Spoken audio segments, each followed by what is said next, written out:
En classe vous est offerte par la COSYDEP. COSYDEP, une coalition pour une éducation de qualité pour tous.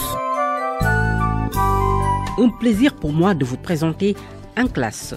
S'inscrire sur la plateforme Campusen relève d'un véritable parcours de combattant pour les nouveaux bacheliers. Ces derniers, comme Ibrahima Dieng, dit avoir rencontré d'énormes difficultés pour accéder à la plateforme. Ce passionné de géographie demande à être orienté à l'université Gaston Berger de Saint-Louis. Il s'est confié à Mamadou Diagne depuis Richard Toll. Je m'appelle Ibrahima Dieng. Teint clair, taille moyenne, Ibrahima Dieng a eu son baccalauréat en série L2 l'année dernière au lycée de Richard Toll. Passionné de géographie, Ibrahima Dieng veut poursuivre ses études à l'université Gaston Berger de Saint-Louis, mais il soutient avoir rencontré d'énormes difficultés pour s'inscrire sur la plateforme afin de réaliser son rêve. Au début, il y avait des erreurs sur la plateforme. J'ai fait les premières pas, 72 heures après, on m'a dit qu'il faut la renouveler. J'ai insisté encore 24 heures, je n'ai rien trouvé. J'ai attendu 72 heures pour les recevoir par SMS. Ensuite, le premier mot de passe qu'on m'avait envoyé, ça n'allait pas passer. Pour éviter ce problème à d'autres personnes, Ibrahima Dieng prône l'accompagnement des nouveaux bacheliers par les services du ministère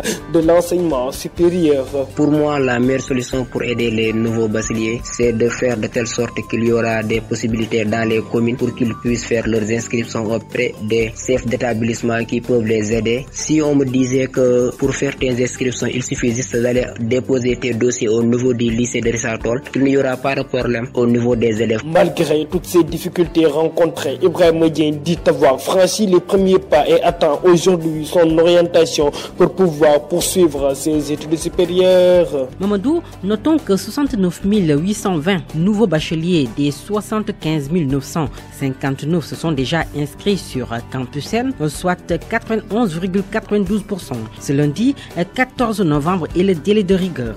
Pourquoi toutes ces difficultés signalées, la plateforme est-elle fiable et efficiente?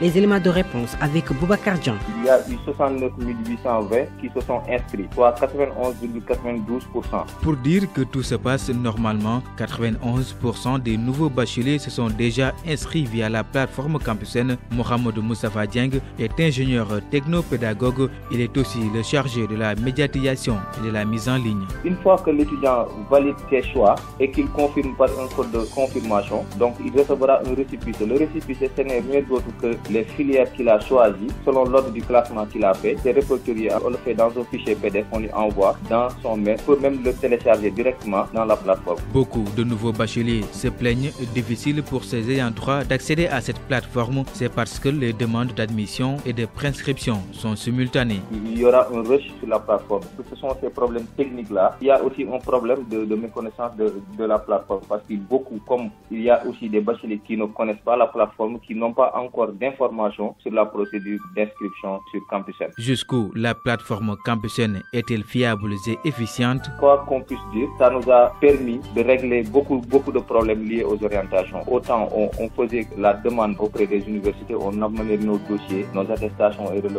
et faire la demande. Et maintenant, avec un simple clic, tu peux faire la demande dans toutes les universités du Sénégal et les IDEP et les établissements publics. Et après une semaine de cela ou bien 2 semaines, tu recevras des propositions d'orientation ou bien des orientations d'études. Les demandes d'admission et de prescription ont démarré depuis le 22 octobre dernier et devraient prendre fin aujourd'hui. La question est de savoir s'il y aura une dérogation passé ce délai. Boubacar, des journalistes et sportifs rentrent en classe. En route vers Qatar pour couvrir le mondial, certains confrères désertent les rédactions pour se renforcer en anglais. L'objectif, c'est de se familiariser avec cette langue parlée en terre qatari après l'arabe. Sodekam s'est entretenu avec le formateur. Je m'appelle Mansour Diallo, je suis formateur, je suis interprète, je suis aussi consultant. Je suis là aujourd'hui dans le cadre d'ailleurs d'une formation intitulée English for Sport qui est destinée aux journalistes sportifs qui doivent aller au Qatar pour la Coupe du Monde. Et comment ça se passe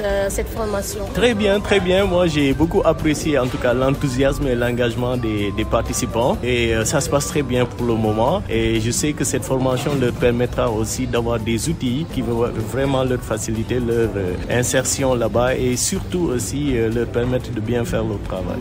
Est-ce que le délai n'est pas un peu court d'ici la Coupe du Monde pour que ces journalistes apprenants puissent donc bien manier l'anglais? C'est une inquiétude qui a été soulevée tout à l'heure. Moi, je dis non parce que tous les participants, ils ont déjà eu à faire l'anglais, c'est-à-dire ils ont fait la 6e jusqu'en terminale, ils ont eu à se frotter à l'anglais. Donc, ils ont déjà les prédispositions. Mais comme ils sont restés longtemps sans pratiquer la langue, l'anglais est en train de dormir quelque part.